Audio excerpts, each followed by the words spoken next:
Welcome back to the RBR Recap, episode 31. I am Alex Burgos, joined as always by my man, Gabe Rivas. It's been a while, but we're back in action. Gabe, how are you, sir? Good. I'm happy to be back. Yesterday was a little exhausting because there were so many cards, but ready to talk boxing today.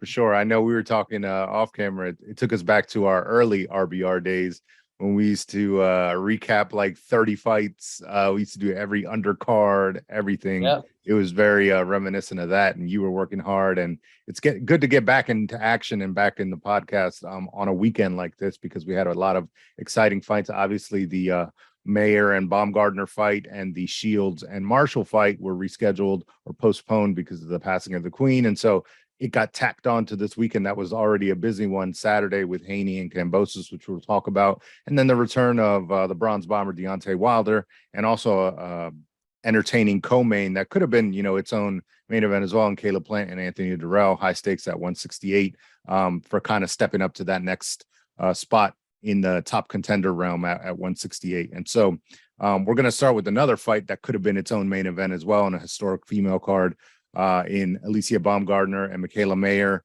And it was probably one of the ones that I was most looking forward to, just because how these women handled the buildup. I mean, when you think about how you promote a fight, this is how you do it. And I think Tim Bradley, I thought was wrong on this account, that he was like, well, I thought as much as they talked, they were going to come out guns a-blazing and this and that. Like, no, it was a high-level boxing match. I thought it was super entertaining. And for all that it was, I'd love to see it again. So let's jump right into that one. Mikaela Mayer, coming in undefeated at 17-0, 5 knockouts, took on Alycia Baumgardner, who was coming in at 12-1 with 7 knockouts, both bringing titles to the plate.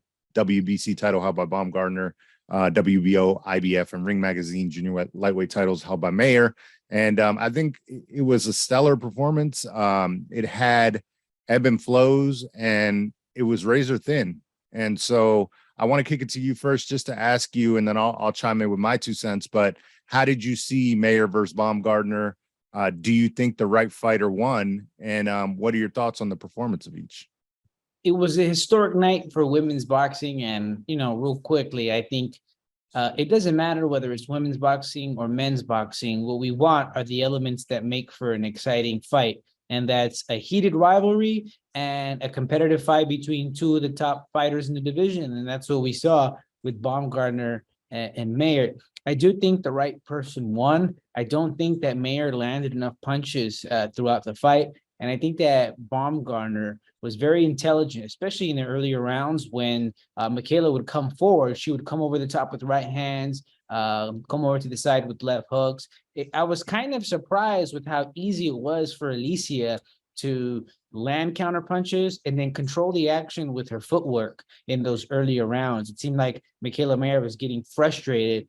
When she would throw more, she'd have more success, but she didn't do that enough times. And so I think that the right person won in Alycia Baumgardner, and credit to her. That was the 3rd time she had traveled to the UK in order to fight. The first time was to knock somebody out and win the world title. She went again to make a defense, and then this 3rd time she became a unified champion. And all the credit goes to her. It's not easy traveling to a foreign country to not only win titles, but to defend them and then unify them. So she deserves all the credit in the world. And it was razor thin. It's not like Mayer looked completely terrible. It did show that she has some things to work on, especially when she cuts distance, because it seemed a little awkward in the first round. She kind of gets caught a little easier when trying to cut the distance, because she's so tall and her opponents usually happen to be shorter. I did see that she made some adjustments in the later round. She was kind of pairing with her jab and making sure she avoid those counters. But I think Baumgardner just really started to, I think Baumgardner won a lot of the early rounds based on those counter punches. And so it was hard for Mikaela Mayer to get back on track after Alycia had gotten such a lead. Yeah, definitely. I thought it was razor thin. Like I said, I, on the other hand, scored at 6-4 for Mayer. I could have seen, obviously, Baumgardner winning. That's a fair, decision. And I could have seen a draw as well. What I don't like is the narrative that people are spinning online that is a robbery. I think either fighter could have won. And it's unfortunate because before the fight, each one was like, I win this, I'm going after Choi. I'm trying to be undisputed. So that was always the plan. So if Mayer wins, she's singing the same song that Baumgardner's singing now, which is like, nah, I'm not giving her a rematch. Yeah, she's not getting a rematch. Like, Yeah. for what? And I understand it. And she's in her right to do so. Now, can this potentially be a big, fight, a rematch down the road? Yeah, for sure. So let's see what Mayer does in the time, that Baumgardner is going to go after Choi and try to, potentially unify or become undisputed. So let's say she does that. Maybe Mayer goes up, grabs a title or something else that makes this appealing again for, promoters and such, and for the fans to still want to get behind this fight and want to see it again. I personally do want to see it, but again, I do understand that, there are business at hand for each one, and it doesn't necessitate an immediate rematch.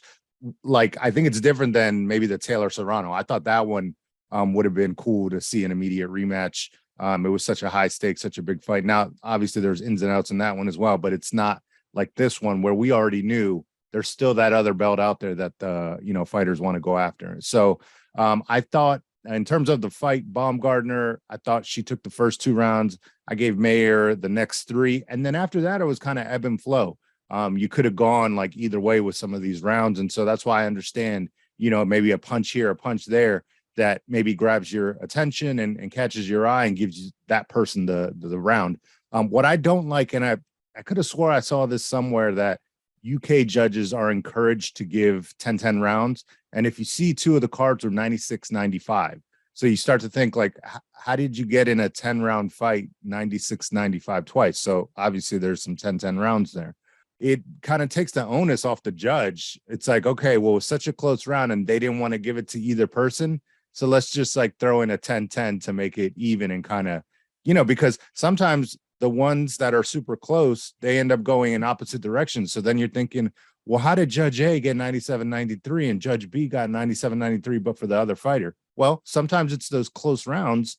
I'd much rather see that than a bunch of 10-10s, just because you're like, I don't want to put my name out there as the one that gave, this person the round versus the other. So I don't know what you think about that, and if that's even a thing, but I think, in my opinion, judges should be encouraged to make a definitive answer, versus just go towards a 10-10 round. And obviously, like, if 2 of them are doing it, it's something that's already at the forefront of their minds when they're judging. Right. Well, the point of the must system is that in each round, the judge must pick a winner of the round, right? But at the same time, there's so much controversy. They get so much backlash, at least in the United States, when there's a bad judgment or a bad call, that I wouldn't blame them at all for saying, fuck it, I'm not taking the heat on this one, 10-10. You know what I mean? Right. Yeah. I mean, it's tough because, like you said, they're the ones getting the backlash and they're the ones, getting their names dragged in the mud. But I don't know. I'd like to see, but then on the flip side too. Okay. Assuming the 10-10s are fair, I thought Mayer left the fight on the table, for her to complain and say, I mean, she left the 10th, the early round, she was a slow starter. So there are spots, like you said, that she could have improved on, things she could have done better, technically speaking as well. I thought she was a very hesitant but calculated fighter as well. So it wasn't like the Hamadouche Mayer, it wasn't this, other fighter that we've seen in the past. Now, obviously, Baumgardner is a different fighter, but we've seen Mayer be able to adjust and adapt to different styles of fighters. I thought early on she was tentative, and that was maybe some of the issues that caused her to maybe go down on points. Maybe she also felt Baumgartner's power with those counters early. She must have said, I better be careful in exchanging with her because she could really crack. Yeah, and she did get caught early, so she could tell us better than anyone, can Baumgardner hit? And actually, speaking of power, we can transition now into the main event, Claressa Shields versus Savannah Marshall, which, again, super excited about this fight just because of the buildup, the tension, the animosity that was very real between the two. Obviously, the amateur story, Marshall being the only fighter to ever hand Shields a loss, and that was in the amateurs. Shields has obviously gone on to have a historic run in the pros and was gunning for a 3rd undisputed run, this at middleweight. She just needed to take the WBO title off of Marshall. Both came in undefeated. And I say it's a good transition because, speaking of power, Shields said after the fight, I knew I had to kind of be careful because I could feel her power. She could punch. So we know, and I mean, you don't see it often. We've seen these highlight reel knockouts from Marshall. So she does have power. Any other fighter would have gone down from some of these shots that she landed on Shields, but Shields ended up getting the victory by, I thought, a clear unanimous decision. The judges' scorecards on one of them had one of them had a little bit closer, 96-94, and then two of them were 97-93 for Shields, which I thought that was about right, 7-3 in rounds. And I thought Shields was high energy. She kept her focus, winging a lot of power shots that found their home. And man, if she had a little bit more power, because she's always saying, I have power too. Like, I think she's obviously a serviceable puncher, but she has a little bit more power. The precision and the accuracy with which she was landing against Marshall, man, she would have taken her out. And so I thought it was a very high level performance by Shields. And again, she shows why she's the greatest woman of all time. I think it's hard to now argue, especially, you can always go the historical route and compare resumes, this and that, who did what, but obviously with her contemporaries, I mean, she's taken out and come in and swept the whole, women's boxing game. So give me your thoughts, on what you thought between Shields and Marshall. She's setting records that it's going to be very difficult for other women in the sport to be able to achieve. But were you surprised with Marshall's height, the difference between height and size between Marshall and Shields? So I didn't think of that as much as an issue going in, but then one of the last keys I think that Bradley and Ward were talking about as the telecast got started was that height, and we're going to have to see how Shields navigates it. But I thought she was smart enough to smother Marshall's punches, because Marshall's kind of one of these that's like, winding up, and she's not like the fastest. The Smith brothers, you know what I mean? She fights just like the Smith brothers. Exactly.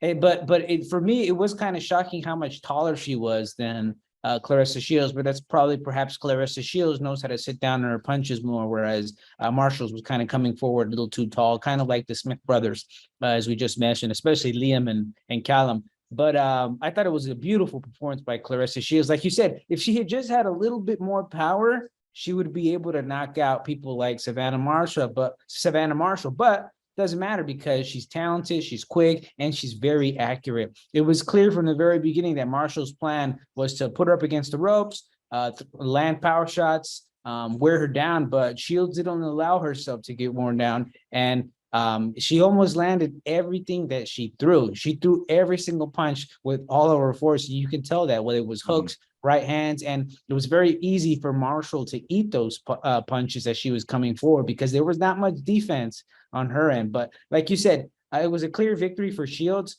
I didn't see that many rounds for Marshall. And again, when it comes to aggression, it has to be effective aggression. It's not that aggressive. It's not that effective if you're coming forward and you're eating three to land maybe one that's kind of grazing. You know what I mean? So I think it was Shields who was a lot more effective in terms of more offense. And as she said in the post-fight interview, I won a lot of the rounds and I won a lot of the action by throwing counter punches on the inside. And she did that a lot, especially, like you said, she's good at smothering. And part of the technique behind that is that you're not allowing the opponent to take advantage of the wingspan of their long arms. So you're staying really close. And then after you're smothering, or before you're smothering, you can throw short shots, which is harder for a taller person to defend against once they're on the inside. So excellent performance by Shields, definitely technically superior. Marshall, I mean, I'm sure she's a power puncher, but we didn't see that last night because Shields was hitting her with everything, and because it was a lot more difficult for Marshall to hit her. Yeah, and kudos to Shields. I mean, she stayed in the pocket a lot of the fight. A lot of people thought that maybe she's going to jab her way and show her, her athleticism and box more, but she felt like the need to maybe make an exclamation point and a stand just because where they fought as well. She had to win these rounds emphatically and show that, she was going to sit down on her punches and come and bring the pressure. So I thought that was impressive too. I think also, now we look at some of the things that, Marshall was able to do against other fighters. Again, when you're talking about class and things like that, you just see the difference. When you're like, man, why wasn't she able to do what she did against some of these other? Well, that's because Shields is just levels above everyone else. And so I thought Tim Bradley, again, I disagreed with something he said. He was, discussing the head movement Marshall did, which she does a lot of this coming in and she does a lot of shifting, which is a high level, tactic. Roberta Duran's, Gennady Golovkin, they would do that effectively. They shift and then they get into position to hit you with either hand. I thought Marshall would shift and she wouldn't land anything. She would actually get caught in different, positions. And so she's trying to switch stances. She's trying to shift. And, those things may work against other fighters. She slips a punch maybe and then comes with her own power punch. But I thought Shields was just so much quicker, able to see those punches coming in and didn't let those tactics become effective against her.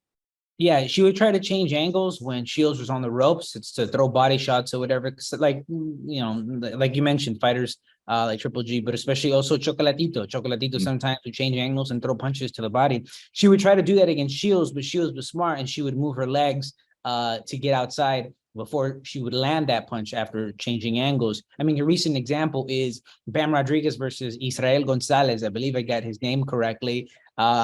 And that's what happens when you study your opponent. Someone like Israel, it looks like he studied Bam Rodriguez. He knows he likes to change angles by stepping to the right. And instead of allowing him to do that, what he would do is that he would make sure that he would step to the opposite direction as soon as Bam would do that, so that Bam couldn't throw those punches. And we saw that with Shields as well. Marshall will push her up against the ropes, try to shift her legs, try to change angles. And by the time she'd be finished, Shields would be out of there and Marshall couldn't land her punches. Yeah, and actually back to the point that I don't know if I finished that point with Bradley. It's like, yeah, okay, she's doing high level stuff, but it's not effective, and she's not able to land her punches. So it's like, yeah, great, you're doing these things, but they're not working. And so that's kind of more kudos to Shields. And I thought he was given credit where, almost saying like, oh, she's gaining momentum or she's going to get points for doing this. No, not really. I mean, she tried it and it just didn't work. But again, there's levels to this. So again, kudos to Shields. Now, looking forward, I mean, I don't even know what we can talk about because she's going to go to a whole other sport, PFL. Shields just has the world. I mean, go to movies or something. Like the world is at her feet. So I mean, it's like the end of a video game. Game over. You're done. What do you do next? You beat the boss. Yeah, I mean, it was like this was like the bonus level because again, Christina Hammer. Remember how much that was built up? She was like in boxing before kind of Shields came in, and it was Hammer. Again, Shields wipes her out, becomes undisputed, and then it's like, okay, now what? Then we had to give Marshall some time to build her profile up. And then again, now it's the part 2 of the video game. We beat that one too. Now what? Yeah, we gotta wait for the new edition to come out. Maybe someone who could be pose a challenge maybe develops within the next few years. But right now, I don't see anybody in or around her division beating Shields. Yeah, and I think we mentioned this, maybe not even on this podcast, but just in talking a while ago. And I think I said that the person that beats Claressa Shields is probably like a 13-year-old basketball player right now, right, or something. You know what I mean? Like they're gonna, because women's boxing and everything is just gonna, bump up so much. The profile of women's fighting is bumping up so much, and so yeah, it's gonna be next generation. Yeah, the next generation, and that just depends on Shields if she's gonna hang around. Like some fighters we see just hang around a little bit too much. I don't know if that's gonna be Shields's intent to stick around in boxing for long. But, I think that's the type of fighter that we may just see that kind of takes the world by storm and, maybe historically would have been a basketball player or would have been a soccer player or something like that. And just says, you know what, I want to try fighting. And just, because of that becomes this other, I guess, Shields level person or fighter. But again, these records, like you said, to agree with what you were saying, these records that she's setting, there's going to be a long time before anyone else touches those. Yeah, big shoes to fill. Yep, for sure. Next up, we had more undisputed talk. We're going to jump into Devin Haney versus George Kambosos, a rematch again that people may have been interested in seeing the first fight just because of everything that surrounded Kambosos' victory over Teofimo Lopez, and then Haney, trying to prove himself, always being labeled that email champ, and it was a true undisputed battle. Now, unlike the Shields Marshall and the Mayer Baumgardner, I mean, I think we heard everything we needed to hear before the first fight. The way that fight unfolded, like a wipeout for Haney, I don't know that anyone really thought that this was going to be much different. And at the end of the day, it wasn't. Devin Haney dominated once again, and good for Kambosos. He cashed in 2 big paychecks after his big victory over Lopez, and also after being a road warrior, getting himself in position into fighting and winning on these matchroom cards abroad for him. And so he did the hard work. I don't think he was given anything. So I will say that he deserved these 2 fights. They had the clause for the rematch. He got what he deserved. It's just that he's against a guy in Devin Haney that's just high level boxer, one of the best in the world. And 10 times out of 10, that's how this fight is going to go. Gabe, what were your thoughts on Haney's performance, Kambosos' performance, and what's next for them? I'd be lying if I said that it was the most exciting fight in the world, or if that it was one of the most highly anticipated rematches in the world. I think that after the dominance that Haney demonstrated in the first fight, there was no doubt as to the result of this fight. However, Haney was more successful in landing the right hands. He mentioned in the post-fight interview that he expected Kambosos to be looking for Haney's jab. So this time he wanted to show other things in his arsenal. His dad asked him to throw the left hook, but what won him the fight was the right hand. And you saw that especially as the rounds progressed. Once Haney got comfortable, once Haney got his rhythm, he started landing his right hands more. And hopefully we see more of that in upcoming fights. We see him land his right hand more. We see more power shots because we've already seen that he can control a fight with a jab at a world championship level. But let's see you pick up the pace and throw some more power shots and make the fights exciting. With Kambosos, I don't, like you said, 10 out of 10 times, the result will be the same. He tried to do something different by moving erratically, switching to southpaw. But if you noticed, he would switch to southpaw, but he'd only throw the punches from the orthodox stance. And I think Haney picked up on that really quickly. And Haney was really smart. Those early rounds, kept his eyes open, used his left hand, used his footwork. Once he saw what he had in front of him, which is basically a guy who would switch stances, but only throw from his orthodox stance. And when he was able to see those punches coming, he started to control the fight with ease. And then in the later rounds, although Haney had a small cut above his right eye, it was Kambosos who was an utter bloody mess from the offense from Haney. So Haney was able to demonstrate more things in his arsenal. Partly that's because it's the same opponent. It's one thing to have 12 rounds to figure someone out, but to have 12, 13, 14, 15 rounds, an additional in the second fight, it's much easier to figure your opponent out and land more shots. But let's hope that we see more of that in the next fight. And I'm interested to see what Haney will do. He did talk. I mean, there are talks about a potential fight against Vasily Lomachenko, but as you saw from the weigh-in, it was difficult for him to make 135 pounds. Yeah. He's growing. He's a big guy. So I wonder if 140 is in his future, but it just feels like 135 just got exciting with Shakur Stevenson moving up. So we'll see. Maybe the big fights happen around 135 and 140 because Shakur could also grow into 140 as well. Yeah, I think Shakur might have to follow those guys. We're talking about Ryan Garcia, Tank, Devin Haney. I think I agree with the weight. He looked a little bit drained.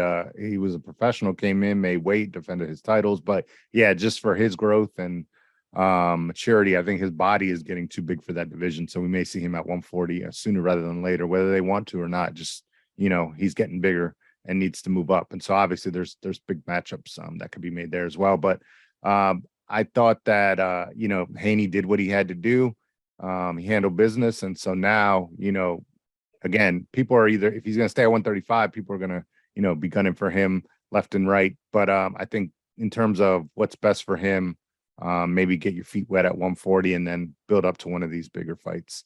And then, Kambosos, he looked kind of drained as well at the weigh-in. I thought that, he could maybe use a change in divisions as well and move up to 140. But, there's options for him as well. I mean, monetarily speaking, if he wants to call it a day, I think he's pretty much set on that end. Yeah, with all that money he's made, I'm not a fighter. I don't know. Maybe would I retire? Maybe. When you're a fighter, it's hard to, not want to continue fighting. But if you give me the amount of money that Kambosos just received, I'd fucking quit work today. You know what I mean? Right. He has a lovely wife. He's got kids. There's a million other things that you could do, as opposed, but he's got that fighter spirit, that warrior spirit. So, and he still beat Teofimo Lopez. He was undefeated going into the Devin Haney fight. Sometimes in boxing, we're too quick to say, oh, maybe he should retire. But on the other side of that, this is a sport where you're receiving a lot of punishment, and maybe he won't receive that kind of payday ever again. So, well, I mean, at the end of the day, you are risking your health every time you get in the ring. You are losing neurons. I mean, you're receiving punches. I mean, if the point is to make big bucks, make the big bucks and get the hell out of there. You know what I mean? That would be if I had a son and he wanted a box, that's what I'd tell him. Definitely. Yeah. So we'll see. Remains to be seen what each fighter is going to do. But kudos to Haney for capturing that victory again. And we'll see what happens next. Moving on to the final card that we had was a PBC on Fox pay-per-view card headlined by the return of Deontay Wilder versus sparring partner and serviceable heavyweight contender Robert Helenius. The Nordic Nightmare is what they call him. I love that nickname. And I think Sean Porter said it about 6,000 times on the telecast last night. So yeah, I mean, it's a cool nickname. But he headlined against Helenius, and then we're also going to do a little hat tip mention to the co-main event between Caleb Plant and Anthony Durrell. Another one of these fights that was chock full of animosity and aggression and back and forth talk during the build-up, the press conference, et cetera, et cetera, et cetera. So let's start with Wilder and Helenius, which was the main course. You know, obviously people wanted to see, you know, what does Wilder have left? Will he be that same old Wilder? After sharing the ring with Tyson Fury, seemingly like the last 10 years, you know, that thing's been going on forever, whether they were fighting in court or in the ring, you know, what have you. So the two names Fury and Wilder are just synonymous now. And so it's like hard to even think back, you know, before that, what was Wilder doing? Knocking Ortiz out, knocking, you know, Dominic Brazil and all these other guys out. But, you know, he was obviously a force. And it got me thinking too, when, you know, you thought Wilder was maybe going to go off into the sunset. And I think I mentioned to you, man, like, I kind of miss Wilder, man. He's, you know, he's a wild guy. You know, his personality is larger than life, and just seeing him fight, you know, it just brings back a lot of those days when we were covering those early fights when he made all those defenses, man. That power is just ridiculous. And I think that's what people wanted to see. I think Jamel Herring made mention on Twitter. He's like 74-95 after what happened between Wilder and Helenius. And someone responded, it's like, well, when you buy a Wilder pay-per-view, that's kind of what you're signing up for. And hey, we got two of them last night, two highlight reel. Yeah. So yeah. I was happy with that. I was fine with that. I mean, that's what you want to see. I didn't want to see Wilder, you know, in a boxing match for 6 rounds. That's not his style. It's not his. And to his credit, though, he moved around a lot. He only landed 3 punches, and he only needed that one to take Robert Helenius out. So it was a 1-punch knockout, a fitting end for his return. And, you know, now he's back on his high horse, and he's got options. You know, we're talking about Andy Ruiz, Alexander Usyk, Anthony Joshua. All of these fights are still super intriguing. I love it. You know, it doesn't matter because any other fighter other than Tyson Fury, you know, and then Deontay Wilder's number 1. So I think. So, I mean, you know, you can make the argument for Usyk, but I just think if Wilder touches him or anyone else, I mean, even Fury, when he dropped Fury a bunch of times, I mean, that power is just ridiculous. Hey, you saw the video of Fury's back fat crossing waves when Wilder would land the right hand. Right. Know? Yeah. Everything about his power. That power makes vibranium jealous. So, you know, it's ridiculous. So I want to get your thoughts on what you thought of the fight, you know, the less than 3-minute fight, and, you know, maybe what's next, more interestingly enough, for Deontay Wilder, now that he's gotten another knockout victory under his belt. Less than 3 minutes and less than 4 punches for Deontay Wilder to come back with a knockout win. Like you mentioned, people were wondering to see how he would look after the fights against Fury. It was a career-defining trilogy. Like you said, their names are always going to be linked together forever, Fury and Wilder. But, you know, this is another stage in his career. And as you mentioned, he can still knock people out. He's still very dangerous, and he's still very intelligent. He has a new trainer, Malik Scott. They were working on shortening his punches and being more compact with his offense. You can see that in the videos on YouTube and social media. He didn't really need it that much. He used some footwork, used some distance, and on that third punch that he threw, he was able to knock him out. It was a counter shot. So Wilder looked good, and you get what you pay for. We all know what we're getting when we see Deontay Wilder. We're not getting a Usyk. We're not getting a Devin Haney. We're not getting a Shakur Stevenson where he's boxing intelligently. We're getting a guy who you know is going to knock people out. and I guess one of the only people who can knock people out with one shot.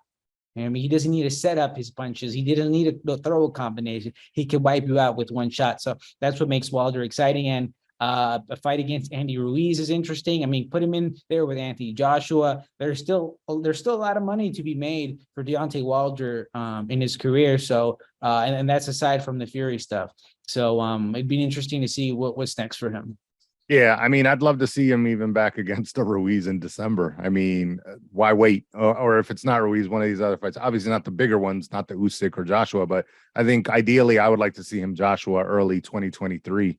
If Joshua maybe can get one under his belt and get a victory and get back on track himself. So he's coming off of 2 losses, obviously, against Usyk. But, there's a lot of options. I mean, an Usyk fight would be great, but I still think, Fury Usyk has got to be the one so that we can crown that undisputed champion at heavyweight. But for Wilder, man, there's a lot of good options, and it's always going to be, he just needs that one punch, that 1 second.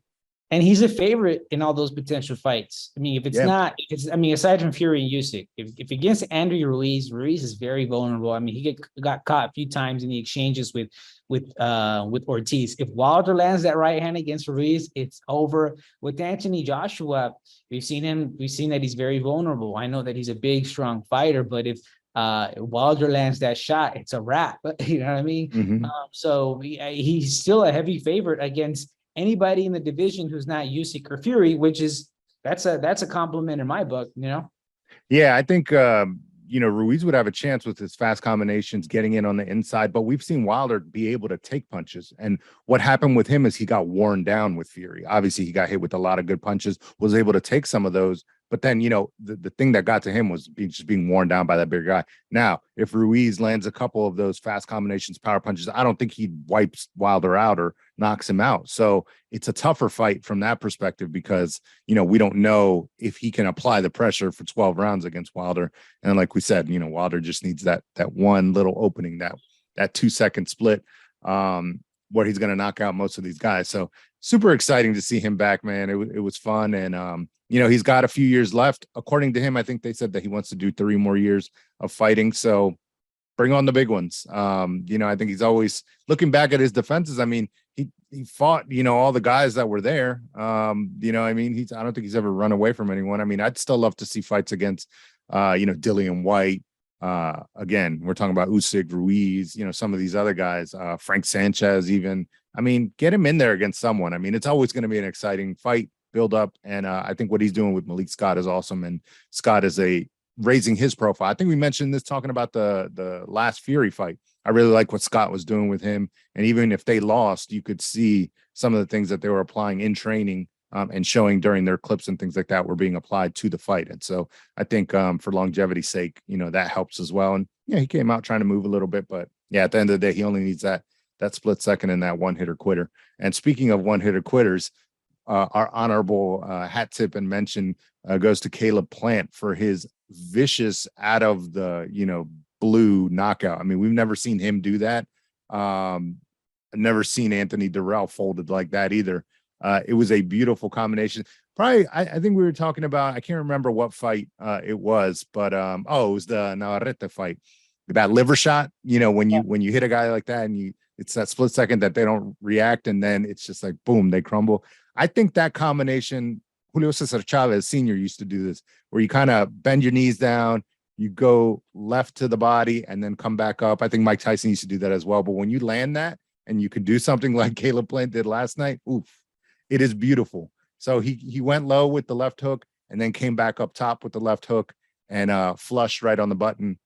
Good fight, good night. What did you think of that punch and just the overall performance? I could always appreciate Caleb Plant's boxing skills. I really like the fight against Uzcategui, where he won the IBF title. I like his style, the way he moves, the way he uses his lead left hand, the short left hooks. However, last night we saw something that we don't normally see, and that's him knocking people out. I think you accurately described what happened. He went to the body first, and then he hit it to the head. I remember seeing an old video of Mike Tyson. He says, what's happening here is that you're making him think about the body shot. And while he is thinking about the body shot, you hit him with the chin shot right after, and that's what puts him out. Because as they say, it's the punch that you don't see or the punch that you don't expect that knocks you out. So he slipped to the side, short left hook to the body, and then short left hook to the chin, and he caught him right in the button in the exchange. I think Darrell maybe had his fist up a little bit high, but it wasn't here. But when I would coach people, I would tell people, especially if you're going on the inside, you might be better served having your hand a little bit closer to the front and not right here. Because where you could get hurt is with that short left hook on the inside that comes like right here. And if your arm's not up, you're going to go down. And that's what happened with Darrell. It was a very short hook after that left hook to the body, right here, right in front of where I believe he had his hand up where it was. And it put him out, and we've never seen that. And then, of course, he did. He looked. I don't know. It was a buried alive match at the Undertaker, but then he started doing the movement. I'm not going to repeat it. A lot of people say he's getting a lot of flack on social media because it is, it's kind of a disrespectful display to do after a victory, especially after you haven't seen if your opponent is okay, and if he's and if the doctor has cleared him. But I mean, I don't have an opinion about it. I'm just making an observation, and the fact that it reminded me of the Undertaker. Yeah, and I think he talked about in the post-fight interview is like all that. I think all that animosity was still kind of flowing through him. The things that were said to him. And he mentioned one of those things where Darrell was like, "I'm not gonna let this white boy beat me. Who are you? I don't, all this stuff." And so I think that got to him, but it motivated him in the right way. It motivated him to kind of bite down and be even sharper than ever. Whereas I think Darrell was maybe buying into that aggression and animosity a little bit too much, expecting like that he was going to come out and it's just going to be a, all out war. The dog was going to have to come out. And I think, some people like Dan Rayfell online are like, "Oh, that fight sucked other than the knockout." Not for me. I thought Caleb Plant was sharp, looked the best version of himself. I mean, I like watching that stuff. And that's the thing. Darrell didn't want that type of fight. Obviously, he was mocking him throughout the fight. But if you make a guy fight your fight, then things like this happen. Lulls happen. You put him to sleep. You get him to be in spots that you want him to be. And then you get to do the things that you've been working on. Obviously, he brought in a brand new trainer. A lot of people's favorite, the bread man, Stephen Edwards. What they've been doing together obviously looks good, in the ring for Caleb Plant. And so if a little bit more power is being mixed into the finesse and the boxing style, I like it. So let's see what happens, next. But I think this is the Caleb Plant. This is the type of fighter that he may be. And obviously, if he ever does face David Benavidez, this is the type of fight that he's going to have to, type of game plan he's going to have to enact. I think a counterpuncher is only as good as his power and his pop. If you're a counterpuncher and you can't earn the respect of your opponent, then it's going to be a tough night. If he fights against David Benavidez and he makes David Benavidez aware that he has a hard left hook and he has hard counters, then he has a chance in there. Because otherwise, David Benavidez might try to walk through him. So that's the fight I want to see next: Caleb Plant versus David Benavidez. And like Canelo used to say, "Hey, these guys want to fight me. Why don't they fight against them between themselves first?" So I want to see that fight sooner rather than later. Well, I do like one thing that that Plant said. He's like, I got to wipe out the division and then get to Canelo. He's not like, okay, this gets me right back in the top of the front of the line for Canelo sweepstakes. He knows that's not the case. So there are some guys out there, whether it's Jermall Charlo moves up and he fights him, David Benavidez, David Morrell. There's names out there that I think would be super interesting. And oh, by the way, all those guys are PBC guys, just like Caleb Plant. So give us one of those fights. Yeah, no excuses. Give us one of those fights.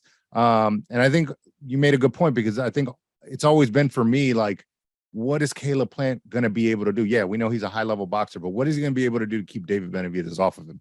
If he can do something, with precision, power punches in spots, anyone that gets hit clean on the button has the potential of going down. And we've seen even, back in the day, Ronald Gavril, who was not a big puncher, drop David Benavidez and, bring offensive power to their fight. So, if he continues to kind of trend up in that department in power and can keep guys off of him, mixed with his athleticism and quick reflexes, I think Caleb Plant is going to be dangerous. And that second act at 168 for him is going to be, a really good one for him. Oh, yeah. And maybe Jarrell underestimated Plant's power.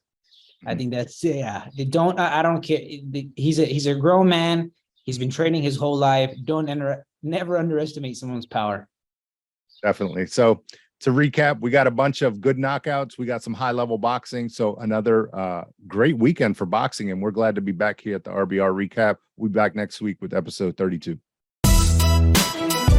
Thank you for listening to the RBR Recap. Make sure to follow us on social media at RBR Recap and visit RBRRecap.com for the latest episodes.